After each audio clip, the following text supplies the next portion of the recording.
할렐루야. 아멘. 오늘 이 저녁에 말씀을 붙들고 옆에 사람들과 옆에 성도분들과 이렇게 인사했으면 좋겠습니다. 하나님께서 오늘 들으십니다. 네, 앞뒤에 보고서는 이렇게 다시 한번 해볼게요. 하나님이 오늘 우리를 부르셨습니다. 아멘. 믿으십니까? 아멘. 믿는 우리에게 오늘 주님께서 산소망 허락해 주실 줄 믿습니다. 사진 하나 보겠습니다. 이 사진이 뭔지 한번 맞춰보시겠어요? 뉴스 보셨구나. 너무 빨리 맞추셨어요. 감사합니다. 이게 뭐냐면 강원도 강릉에서 지금 진행되고 있는 사업이에요. 이게 뭐냐면 수도 계량기인데 밸브를 절반을 막는답니다. 왜 절반을 막냐면 절반을 막으면 수도꼭지에서 나오는 물이 50% 정도로 줄기 때문이죠. 그런데 왜 물을 줄여야 할까요?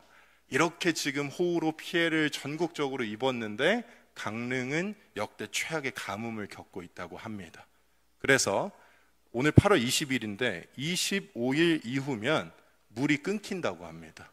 남아있는 물의 양이 없어가지고 그래서 각지에서 전국 각지에서 여기서 물을 막 공급해주고 있다고 합니다.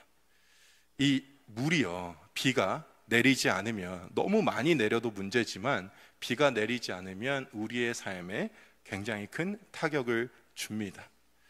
과학기술이 발달하고 삶이 살만해졌기 때문에 많이 이 물에 대한 공포도 두려움도 부족함도 느끼지 않을 것 같지만 여전히 우리 삶에서 이 비는요, 너무나도 중요한 위치를 차지하고 있습니다. 이렇게 우리에게 비가 중요한 것처럼 사실 고대 근동 지방에서 살아가는 이스라엘 백성에게도 비는 너무나도 중요한 것이었습니다.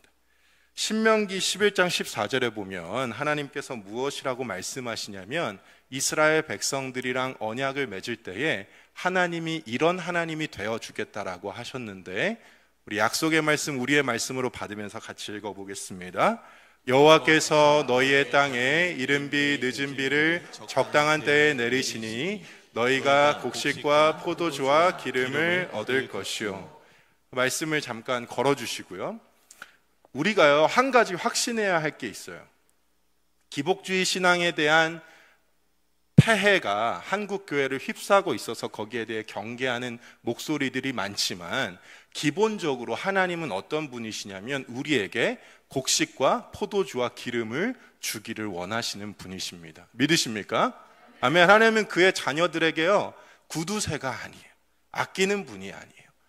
곡식과 포도주와 기름을 주기를 원하시는 분입니다. 내려주셔도 좋아요. 그런데 이스라엘 백성들이 곡식과 포도주와 기름을 얻으려면 어떻게 하겠어요? 땅에서 소산을 내야 합니다. 그런데 이스라엘 백성들이 살고 있는 그 팔레스타인 지역은요, 건기와 우기가 번갈아 가면서 진행되는 곳이에요.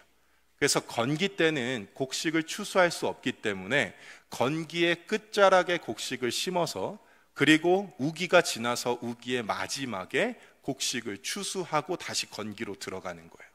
그러니까 2모작 3모작을 할 수 없고 1년에 곡식을 심는 것은 딱 한 번만 할 수 있습니다.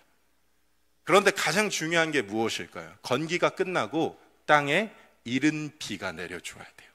그래서 대지를 촉촉하게 만들어줘서 씨가 심기고 나서라든지 혹은 씨가 심기기 전에라도 땅이 씨를 받아들일 만한 준비를 해주어야 하는데, 이것을 이스라엘 백성들은 이른 비라고 불렀습니다.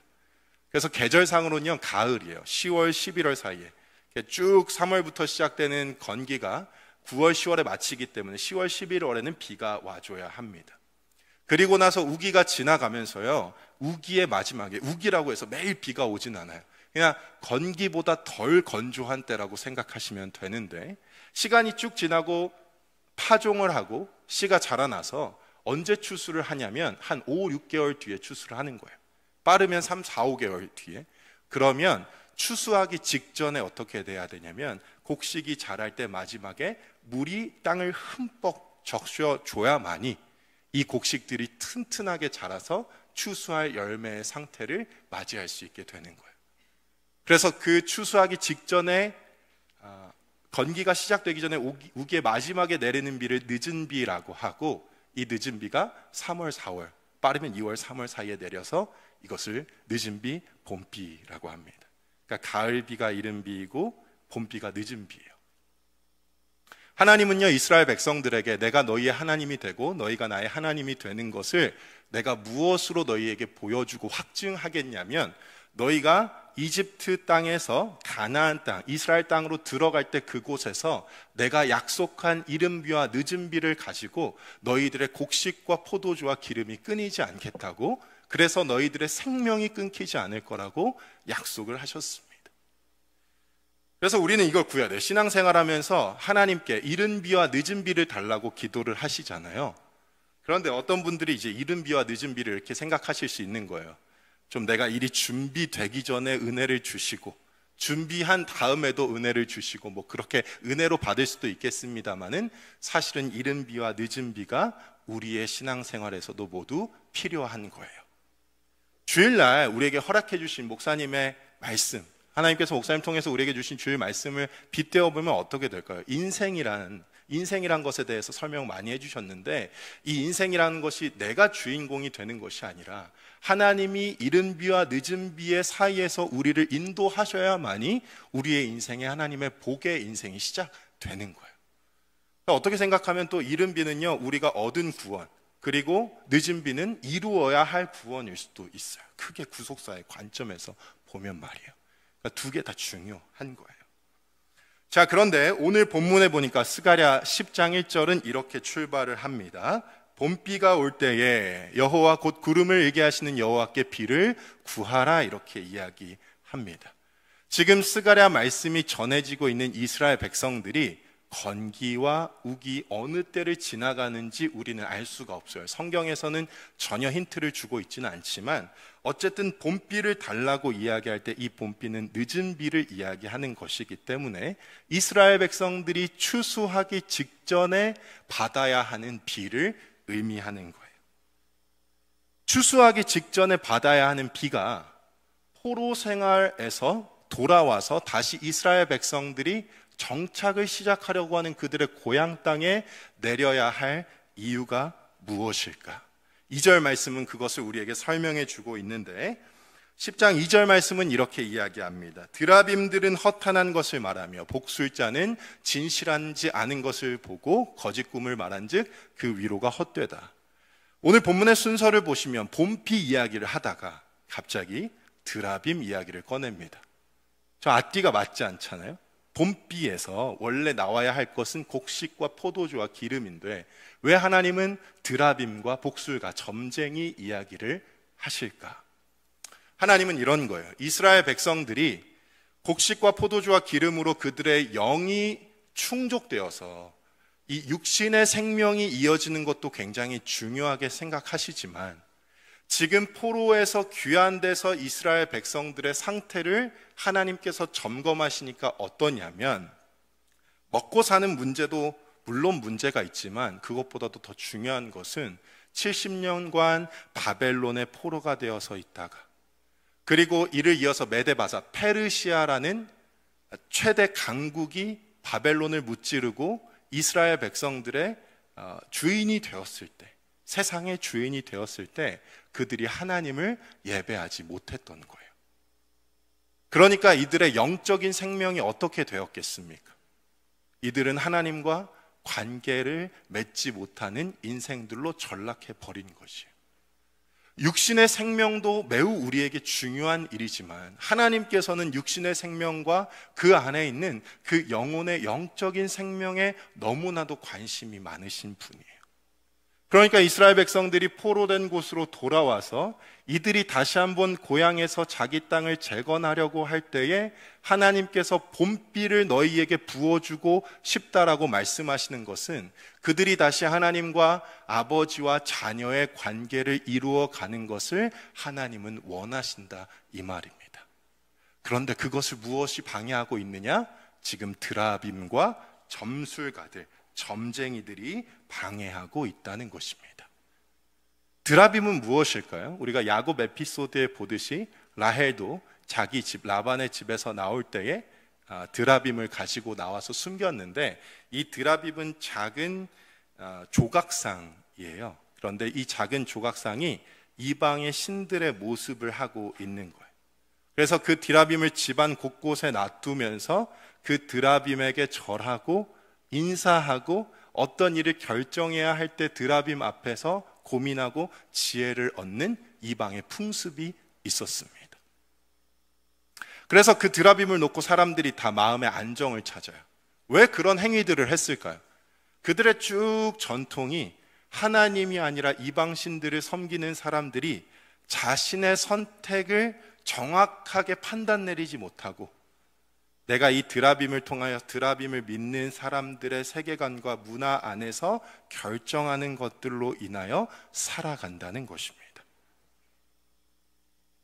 그러니까 나의 판단, 하나님과 나의 절대적인 기준으로 살아가는 것이 아니라 사람들이 괜찮다, 세상 문화가 좋다, 나이스다 하다라고 여기는 것들을 선택하면서 살아가는 이스라엘 백성들의 변해버린 습관을 하나님께서는 지적하시는 것입니다. 내가 너희들에게 본비를 내려주고 싶은데 너희들이 섬기고 있는 드라빔 앞에서 너희들이 절하는 그 모습을 너희가 돌이켜보라라는 것입니다. 여기 복술가라고 되어 있는데 복술가들은 점쟁이를 말해요. 이 점쟁이들은 별을 보고 천체를 보고 사람의 앞으로의 운명에 대해서 무엇이 중요한지를 결정해주는 역할을 했습니다. 그래서 사람들에게 마음의 평안을 주는 거예요. 그런데 우리가 생각해 볼 것은 여기서 점술가, 복술가라고 하잖아요. 이 사람들이 어떻게 사람의 운명을 판단합니까? 별이 움직이는 방향에 따라서 이 별이 어디를 가고 있는데 그러면 그 별의 방향에 따라서 사람도 이렇게 가면 된다라고 하는 예측을 하는 거죠. 그러니까 이거를 그냥 미신, 샤머니즘으로 치부할 수도 있겠습니다만은 그 당시에는 나름대로는 과학적인 방법이었던 거예요. 왜? 별을 보고 언제 비가 올지, 언제 해가 길어지고 짧아질지를 측정했기 때문에 이 당시에 점쟁이라는 사람들은 샤머니즘틱하다기보다는 어떠한 과학과 과학적인 어떤 사이클, 환경의 사이클, 그러니까 말 그대로 세상이 돌아가는 방식에 있어서 네가 어떤 길로 가야 할지를 정해보라고 조언을 해주는 거죠. 정리하면 어떻게 될까요? 이 시대에 하나님이 지금 지적하고 계신 드라빔과 점쟁이들, 점술가들의 모습은 마치 우리에게는 이런 거예요. 다른 사람들이 괜찮다고 할 만한 것들이 우리의 인생의 기준이 된다는 거죠. 나를 둘러싸고 있는 나의 공동체, 나를 둘러싸고 있는 나와 관계 맺고 있는 이웃들, 나와 관계 맺고 있는 수많은 가족들과 사촌들, 그리고 내가 일하고 있는 직장이나 사업체, 심지어는 교회에서도 사람들이 그걸 볼 때 괜찮고 나이스하다고 하면 그것을 선택하는 것, 사람들이 보기에 이건 좀 그런 것 같아라고 하면서 나 자신을 살펴봐서 옳고 그름을 따지는 것, 이런 것들이 하나님이 지적하시는 세상의 문화라는 것입니다. 2절 후반부에 보면 이렇게 이야기하죠. 그 위로가 헛됨으로 백성들이 양같이 유리하며 목자가 없으므로 곤고를 당하나니. 이렇게 기준이 세상과 사람들의 평가에 의해서 움직이는 사람들은 어떤 사람이냐면 양인데, 목자의 양인데 목자가 없는 상태로 돌아다니는 양이랑 똑같다. 여기 유리는 방황이라는 의미입니다. 방황, 양이 어떨 때 방황할까요? 자기의 목자의 존재를 잊어버리고 자기의 집의 존재를 잃어버리고 마지막엔 결국은 나의 존재의 가치와 의미가 무엇인지를 잃어버릴 때 이렇게 방황하게 되는 것입니다. 그러니까 여기에 그리스도인들의 방황의 내용이 똑같이 들어있는 거예요. 우리가 우리의 삶을 판단하고 기준 지을 때, 우리의 삶의 방향을 결정할 때 그것을 기준 짓는 명확한 기준이 무엇입니까? 아직도요, 대한민국에는 학벌이 있어요. 학벌이. 제가 이제 청소년부 수련회를 갔다 와서 사실 조금 놀랐어요. 왜 그랬냐면 여전히요, 어떤 대학을 나왔느냐가 그 사람의 인생을 결정하는 문화가 아직도 있어요. 뭐 인정해야죠. 그리고 이미 학벌 시대가 고착화되었기 때문에 열심히 노력해서 공부해서 좋은 대학을 가는 것 자체가 나쁜 일은 아니라고 저도 생각해요. 그 사람의 성실함을 확인해 볼 수도 있으니까. 그런데 뭐가 문제예요? 뭐가? 우리 부모가 자녀를 볼 때 자녀가 나온 대학으로 그 자녀를 평가한다는 거예요. 또 우리 교회가 어떤 자녀를 볼 때 대학으로 평가한다는 거예요. 성적으로 평가한다는 거예요. 그 시절이 지나면 무엇으로 평가할까요? 그 한 사람이 다니고 있는 직장의 수준과 사업체로 그 사람을 평가합니다. 그 다음엔 또 어떻게 할까요? 그 사람이 만난 남편과 아내로 그 사람을 평가해요. 그 사람이 살고 있는 집의 위치로 그 사람을 평가합니다. 그 사람이 타고 다니는 차로 그 사람을 평가해요. 그리고 그 평가로 우리는 우리 자신을 평가하기 시작하는 거예요. 그러니까 끊임없이 우리 사회가요, 외모 지상주의에 빠져들어가는 거예요. 방학 되면 어디가 제일 바쁜 줄 아세요? 두 개가 제일 바쁩니다. 청소년부 사역을 하다 보니까. 첫 번째, 학원이 정말 바빠요. 제가 반성을 할 때가 있어요. 학원 선생님들이요, 주일날 우리 애들한테 전화를 해요. 뭐 땡땡아 어디니? 학원 와야지. 야, 저 반성이 돼요, 목사로서. 정말 그 아이 한 명을 학원에 데리고 오기 위해서 붙잡으려고 정말 애쓰시더라고요. 근데 이런 생각이 들었어요. 왜 그렇게 할까? 애들이 점점 줄잖아요. 네, 그러니까 간절한 거예요. 그 다음에 두 번째 어디가 바쁠까요? 성형외과가 바빠요. 그러니까 못 들은 걸로 하세요. 우리 청소년부 친구들도 외모에 관심이 많아요. 네, 많아요. 여기까지 해야 될 것 같아요. 아무튼 두 개가 제일 바빠요. 근데 두 개가 제일 바쁘다는 건 뭘 의미할까요? 아이들도요, 이제 고작 14살에서 19살짜리 애들도 뭐의 평가의 지배를 받는다? 성적과 외모의 평가의 지배를 받는 거예요. 우리를 둘러싼 세상이 아주 어릴 때부터 어른인 우리까지 그 나이를요 80, 90 먹어도요 내가 사람들을 어떻게 평가하는 기준이 중요한 게 아니라 희한해요. 내가 다른 사람에게 어떻게 평가받을지에 대해서 저는 그런 것도 경험했어요. 죽는 날까지 평가에 긴장해요. 내가 죽는데 과연 내가 장례식 때 누가 올까? 어떤 화환이 들어설까? 이런 거 여러분들 걱정 안 해보셨어요?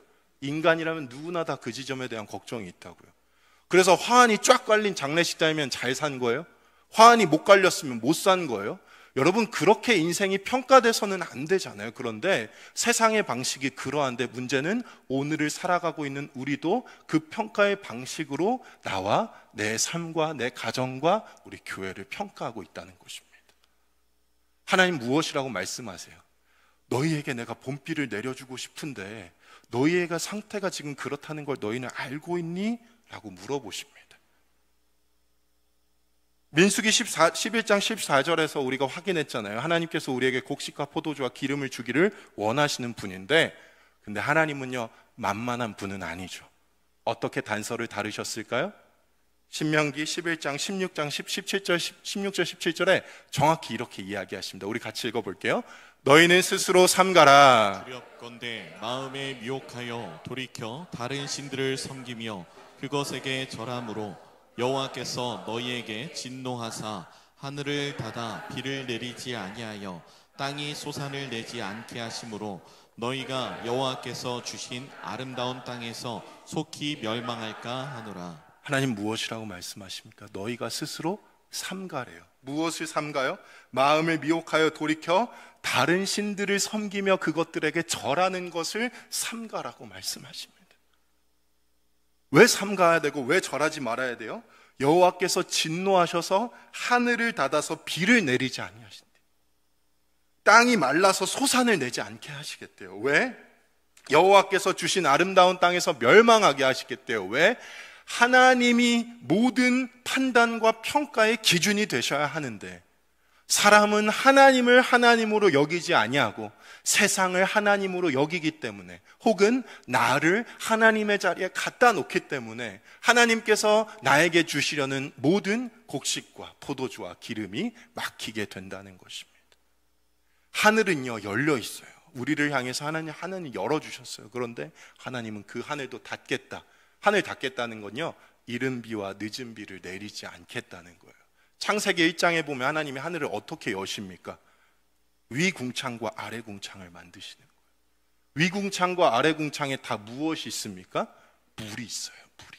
그러니까 이 물이야말로 생명의 근원이고, 하나님께서 성경 전체를 통하여서 생수의 강이 흘러나오겠다 말씀하시는 것은 결국 사람의 인생에 있어서 생명의 공급의 주관자, 육체의 생명뿐만이 아니라 그 육체의 생명 안에 담겨져 있는 하나님의 형상이라는 생명을 바라보시는 하나님께서 우리의 주관자가 되신다는 것을 밝히고 있는 것입니다. 문제는 무엇입니까? 여러분, 우리가 지금 무엇에 절하고 있는지를 점검해 봐야 된다는 거예요. 이스라엘 백성들이 드라빔과 점술가들에 절했어요.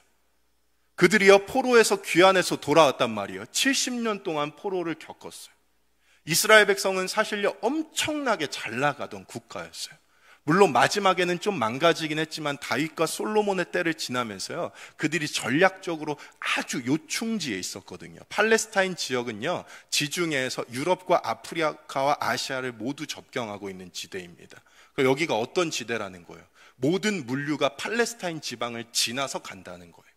그리고 지중해 연안의 왕의 대로라는 것을 통하여서 이 팔레스타인은요 그 자리만 전략적으로 잘 지키고 있으면 다른 나라들이 그들을 보고 긴장할 수밖에 없는 나라였어요. 그래서 하나님이 하늘의 문을 닫지 않으실 때 이스라엘 백성들의 결과는 어떠했습니까? 야곱을 이스라엘로 부르신 하나님의 그 뜻 그대로 하나님이 그들을 붙들고 계셨어요. 그런데 그들이 하나님이 그 붙드시는 손을 놓아버렸습니다. 배신했어요. 야곱은 어떻게 하나님을 붙잡았죠? 환도뼈를 붙잡았대요. 그러니까 이거는 씨름이 아니고 레슬링이라고 설명하셨잖아요. 여러분 빠떼로 아시죠? 빠떼로. 한번 해보고 싶은데 제가 서민우 목사님이랑 빠떼로를 한다고 한번 생각해 봅시다. 여기서. 그러면요 위에 사람이요 아래 사람을 넘기지 못하게 이렇게 꽉 잡고 야곱이 하나님을 그렇게 잡아야 살 길이 있는 거라고요. 그렇게 잡아야 세상 것에 절하지 않아요. 그런데 그렇게 잡지 않는 순간 이스라엘 백성들이 어떻게 됩니까? 그들의 등을요 바벨론이 밧대로 하고 있는 거예요. 네, 밧대로만 합니까? 넘어졌다 뒤집었다 한판 거기서 막 굴러다니고요. 그 세상의 것에서 절대로 헤어나올 수 없는 늪에 계속 이스라엘 백성들이 빠지고 있는 거예요. 문제는 무엇이냐면 하나님이 은혜를 주셔서 잠깐 괜찮아진 것 같았거든요. 그래서 바벨론에서 페르시아로 왕권이 교체되었을 때 그들이 하나님께서 고레스 왕과 다리오 왕을 통해서 고향으로 돌아가서 성전을 건축하라고 해줬어요. 그래서 스룹바벨이랑 에스라라는 지도자도 보내줬어요. 그런데 어떻게 돼요? 학개 선지자가 이렇게 경고를 하죠. 너희들은 판벽한 집에 거주하면서 여호와의 성전에는 관심이 없도다. 판벽은 좋은 집을 말하는 거예요. 그러니까 너희들은 너희 집 구하는 것은 너무 절실한데 하나님께 예배 드리는 것에는 관심이 없구나. 저에게는 무슨 말로 드리냐면요 용서하세요. 너는 30평짜리 집에서 살고 싶어 하는데, 너는 40평짜리 집에서 살고 싶어 하는데, 너는 세단을 타고 싶어 하는데, 너는 자녀들을 좋은 학원에 보내고 싶어 하는데, 좋은 대학에 보내고 싶어 하는데, 너는 맛있는 것을 먹고 싶어 하는데, 너는 여름 휴가 때 어디서 좋은 곳에서 휴가를 보낼지 고민하는데, 너는 다른 사람들이랑 어떻게 하면 좋은 음식을 먹고 잘 즐길 수 있을까 고민하고, 너는 아직도 오지 않은 추석에 가족들과 어떻게 즐거운 시간을 보낼까 고민하는데, 여호와의 성전, 하나님을 예배하는 것, 죽어가는 영혼들이 있는 저 땅에는 관심이 없다. 예수 그리스도가 피 묻은 십자가의 복음으로 너를 살리려고 십자가에서 그의 전부를 주었는데, 너는 그의 전부를 붙잡는 것이 아니라 너의 전부를 세상에다가 갖다 바치고 있구나라고 하나님이 말씀하는 것처럼 들립니다.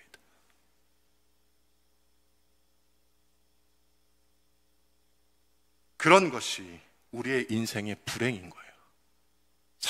사실요, 저는 이렇게 생각해요. 이스라엘 백성은요, 둘 다 힘들었잖아요.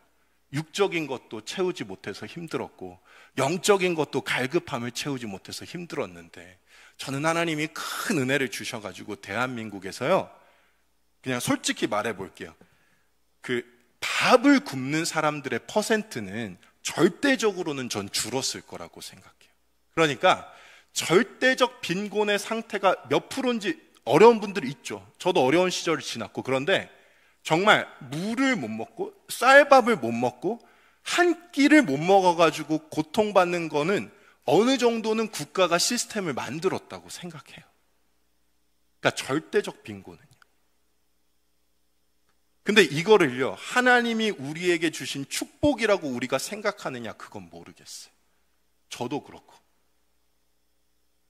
저희 아버지는요, 10,000원짜리 밥은 못 먹습니다. 우리 아버지가 혼자 밥을 먹을 때 어디 가서 밥을 먹냐면 제일 많이 가는 데는 콩나물 국밥집이에요. 가격이 좀 올랐대요. 원래 3,500원, 4,500원 10년 전만 해도 이랬는데 지금은 6,000원, 7,000원 한대요. 그러니까 그 보릿고개를 지나가 보신 분들의 마음은 어떤 거냐면, 세상이 풍족해져도 내가 겪었던 그 가난의 DNA가 있는 거예요, 마음속에. 근데 하나님이 우리나라를요, 그 절대적인 빈곤에서는 해결하게 해주신 거예요. 그럼 어떻게 해야겠어요? 하나님 관점에서 볼 때는 먹고 살 만큼 해줬으니까 이제 어떻게 해야 돼요? 하나님께로 돌아가야 되잖아요. 그렇지 않아요? 이 대한민국이 먹고 살만해진 거에 대해서 선교사들의 피 묻은 복음과 연결이 저는 무조건 돼 있을 거라고 생각하는데, 그런데 먹고 살만해지니까 뭐가 문제냐면, 하나님을 찾으면 참 좋겠는데 하나님을 찾지 않는다는 거예요. 절대적인 육체적인 빈곤의 숫자는 줄어들었는데 절대적인 영적의 빈곤의 숫자는 더 늘어났어요. 그러니까 어떻게 됩니까? 시간이 갈수록 교회가 줄어들고 성도들이 줄어들고, 저는 사실 교회의 전체 숫자나 한국교회 전체 성도들의 숫자가 줄어드는 것은 그렇게 걱정할 일은 아니라고 생각해요. 왜냐하면 허수라는 게 있으니까. 그런데 뭐가 진짜 걱정인지 아세요? 밤새워서 예배당에서 무릎 꿇고 기도하던 권사님들의 목소리. 저 같은 목사들이요, 교회에서 주는 쌀을 먹으면서도 부끄러워하지 않고 복음을 전하기 위해서 마을을 돌아다녔더니, 그래서 사람들에게 칭찬과 존경을 받았더니, 집사님들이요, 내 집보다 교회가 더 중요해서 비가 오면 내 집에는 물이 새더라도 교회에는 물 안 새게 하려고 교회에 나와서 교회를 지키는 일. 장로님들이요, 우리 할아버지 얘기해보면요, 우리 할아버지가요, 요만한 땅이 있었거든요. 요만한 직사각형 땅? 크지도 않아요. 저기 충남 논산에 입장에 있으니까 작은 땅이에요. 근데 그 식구가요, 엄청 많았어요. 어떻게 했는지 아세요? 반을 잘라서, 직사각형을 반을 잘라가지고 반은 교회, 반은 집 했어요.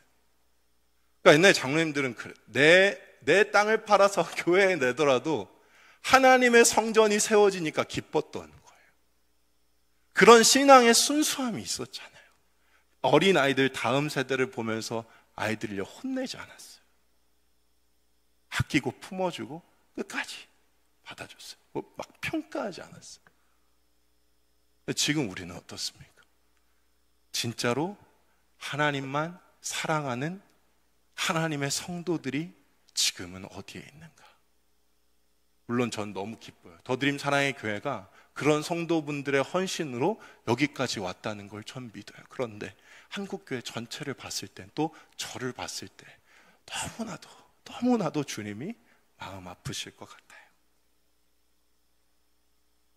하나님은 어떤 분이십니까? 우리 하나님은요, 10장 4절 말씀 우리 같이 읽어볼까요? 4절입니다. 시작. 모퉁이 돌이 그에게서, 말뚝이 그에게서, 싸우는 활이 그에게서, 권세 잡은 자가 다 일제히 그에게서 나왔어.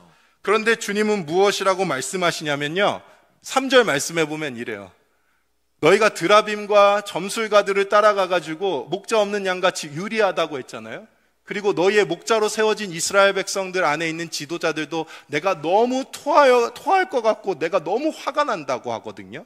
근데 하나님이 3절에 뭐라고 하냐면 내가 만군의 여호와가 유다 족속을 돌본대요. 그 말은 무슨 뜻입니까?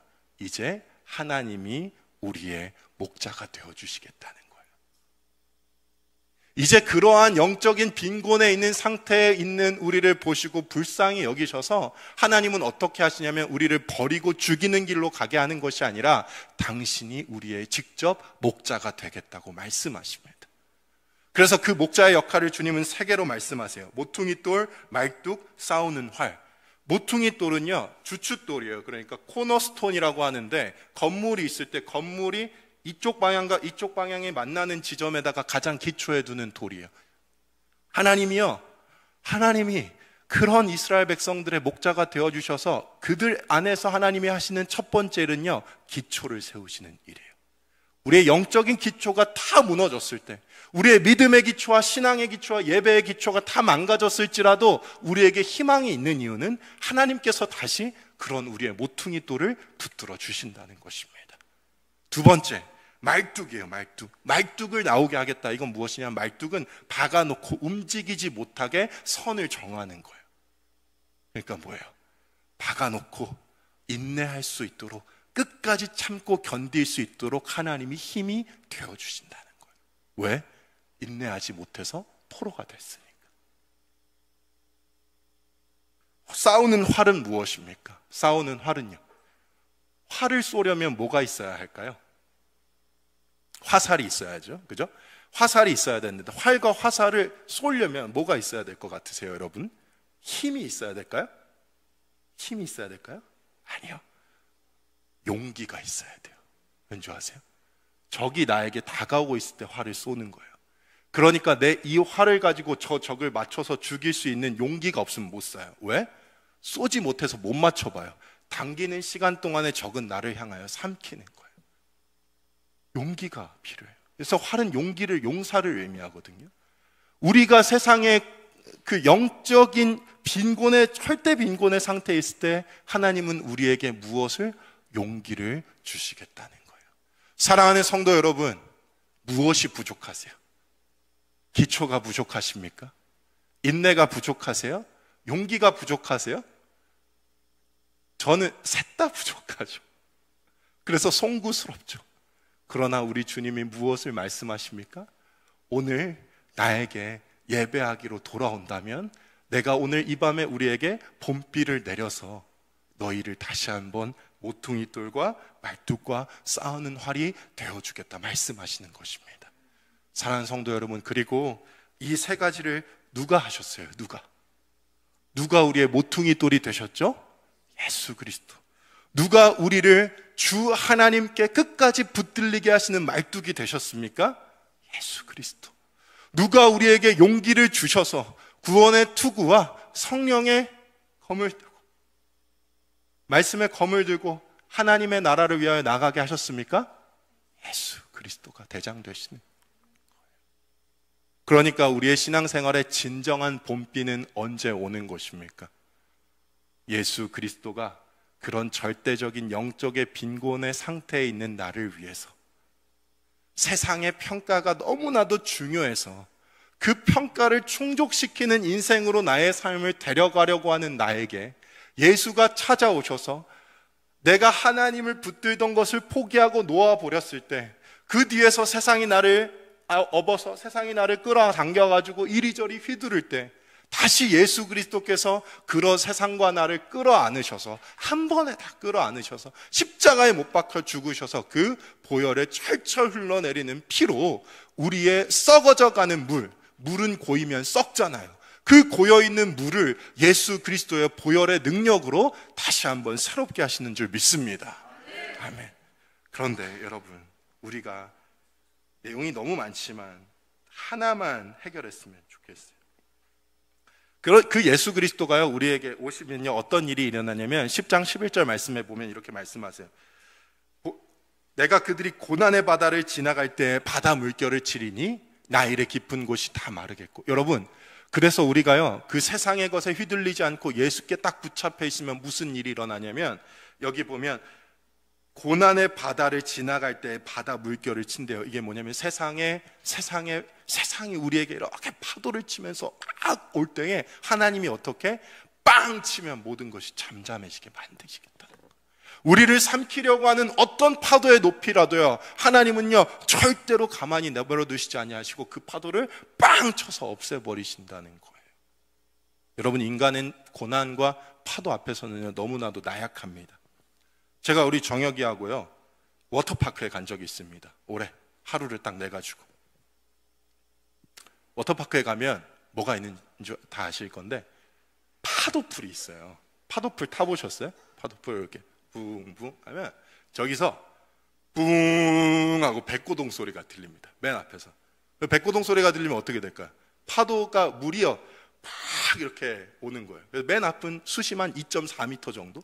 그 다음에 뒤로 갈수록 점점 낮아지는데 그 파도가 펑펑 와서 사람들이 구명조끼를 타고 펑펑 이렇게 느끼는 거예요. 그래서 막 스릴을 즐기는 거예요. 근데 그 파도가 이 지상에 도달하는 지점이 있잖아요. 그래서 그 지점을요 한 10m는 될 것 같아요. 엄청 길거든요. 거기다가 밑에 노란색으로 색칠을 해놨어요. 그래서 노란색 색칠을 해놔서 파도가 딱 치는 그 지점은 사람들이 오면 안 되게. 왜냐하면 너무 높게 치니까 거기 딱 있으면 사람 어떻게 되겠어요? 머리부터 발끝까지 다 쓸려 내려가니까 너무 위험하잖아요. 그런데 사람들이 어떻게 하는 줄 아세요? 그 노란색 선 바로 앞에 앉아 있어요. 왜 그럴까요? 파도가 빵 치면 짱 쓸려가니까 끝까지 이 파도를 타고 미끄럼 타듯이 쭉 앞으로 가니까 얼마나 신날 거예요. 그래서 정혁이랑 앞에서 파도를 탔는데 한 3번 타니까 6살짜리 꼬맹이한테는 무서운 거예요. 아직 100cm밖에 안 되니까. 그래서 뒤로 나가자라고 했는데 저는 어땠을까요? 나는 더 놀고 싶어. 나는 더 놀고 싶기 때문에, 저는 30대니까 놀고 싶기 때문에 어떻게 했냐면, 그럼 파도를 타지 말고 요 노란색 뒤에서 저 파도를 맞고 미끄럼틀을 한번 타보자 이랬어요. 정혁이가 저렇게 쳐다보더니 괜찮을까? 이런 표정으로 쳐다보는, 내가 괜찮다고 파도가 옵니다. 뿡! 사람들 와! 하고 갑자기 파도가 팡 쳤어요. 그리고 저랑 저희 아들이 정신을 잃었습니다. 너무 세게 와가지고 제가 이렇게 정혁이를 안고 있었거든요. 이렇게 파도가 뒤에서 오고 내가 우리 아들을 이렇게 안고 있었는데 파도가 팍 치면서 제가 무겁잖아요. 100kg 넘잖아요. 그래서 나랑 내 아들을 팡 해가지고 정혁이는 물안경을 잊어버리고 나는 모자가 날아간 거야. 뚜껑이 날아간 거. 야, 여러분, 그런 거예요. 세상이 이런 거예요. 파도가 치잖아요. 우리 나름대로는요 준비를 한다고 해요. 네? 그래서 내 뒤에 뭔가 나를 딱 감싸 안아주고 있으면 나의 경제적인 것, 나의 관계적인 것, 다 여러 가지. 근데 신앙생활도 마찬가지인 거 아세요? 저 되게 무섭다는 생각을 해요. 난 목사니까 구원에는 아무 문제가 없을 거야. 여러분, 혹시 내가 장로니까 권사니까 집사니까 순장이니까 교회 좀 몇 년 다녔으니까 혹시 그것도요 우리가 하나님이 아니라 그것을 믿고 있을 수도 있어요. 여러분, 그런데 진짜 파도가 덮치면요 그것들로는 못 이겨요. 그런데 어떻게 하면 이길 수 있을까요?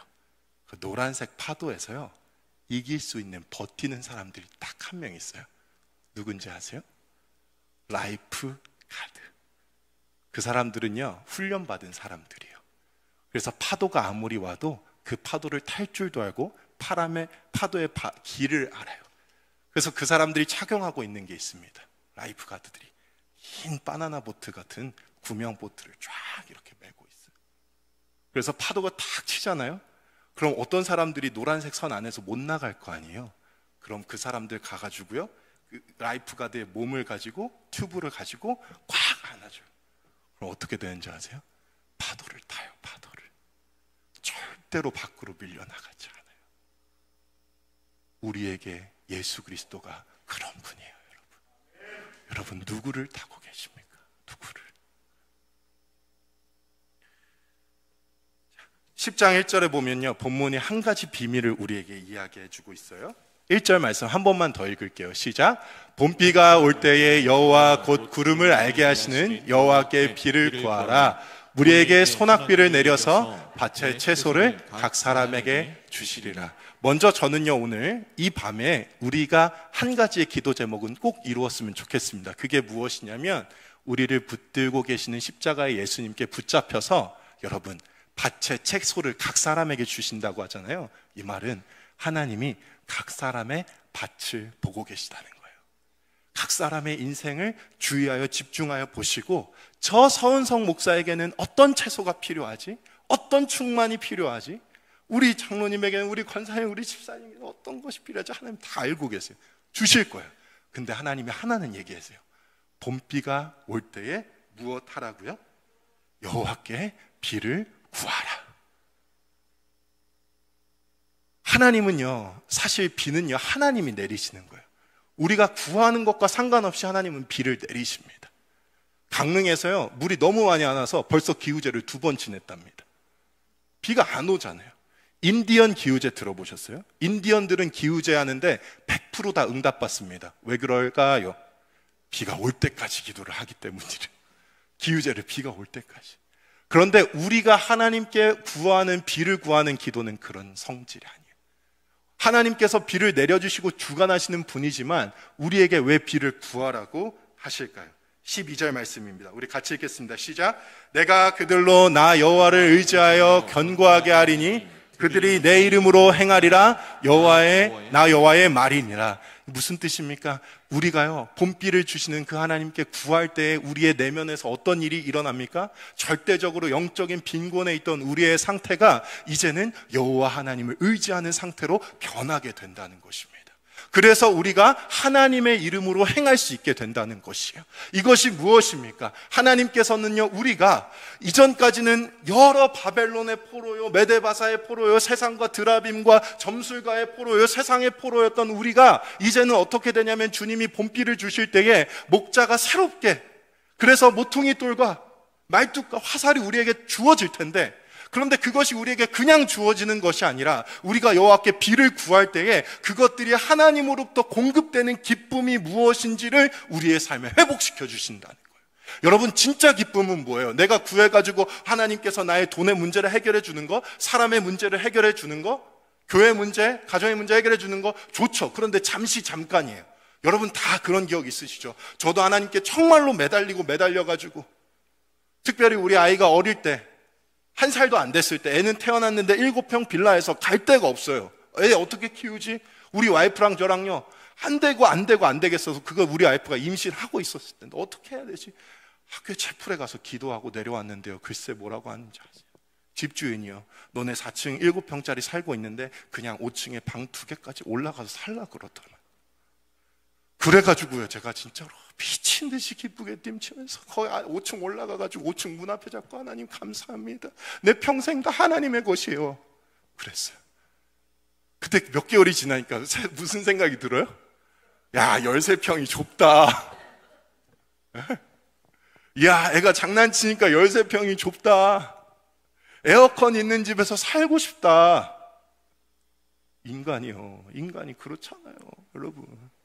그러니까 함시적인 기쁨으로는 우리는 만족을 누리지 못하는 그런 존재예요. 그런데요, 하나님으로 말미암아 의지하여 견고하여지고 하나님의 이름으로 기뻐하는 상태를 회복하면 어떻게 될까요?